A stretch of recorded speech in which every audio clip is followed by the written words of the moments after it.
You're right. It's called burial. You're right. The fertilizer's good. It wasn't a gang of dullards came up with chucking a fish in the planting hole, or some midwife got lucky with the placenta. Oh, I'll plant a tree here. And a sudden flush of quince and jam enough for months.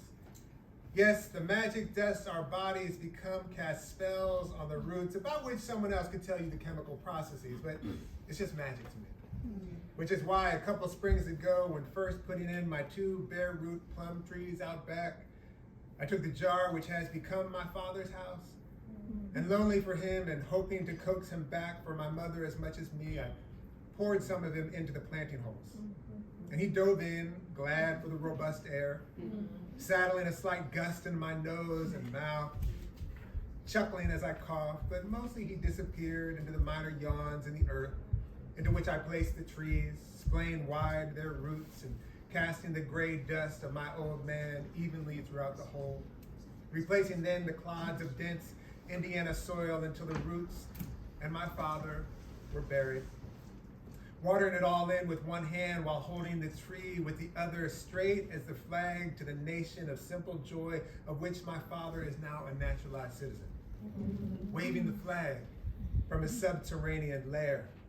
The roots curled around him like shawls or jungle gyms, like hookahs or the arms of ancestors before breaststroking into the xylem, riding the elevator up through the cambium into the leaves where, when you put your ear close enough, you can hear him whisper, "Good morning."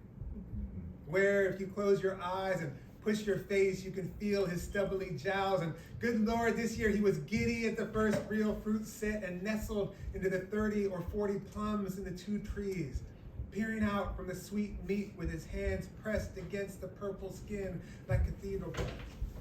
And imagine his joy as the sun wizarded forth those abundant sugars, and I plodded barefoot and prayerful at the first ripe plums swell and blush, almost weepy, conjuring some surely ponderous verse to convey this bottomless grace. You know, oh Father, kind of stuff.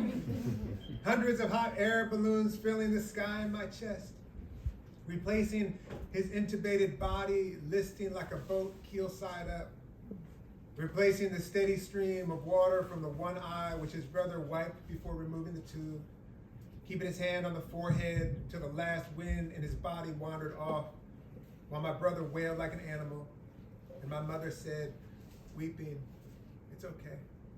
It's okay, you can go, honey." At all of which my father guffawed by kicking from the first bite buckets of juice down my chin, staining one of my 2 button-down shirts, the salmon-colored silk one, hollering, "There's more of that!"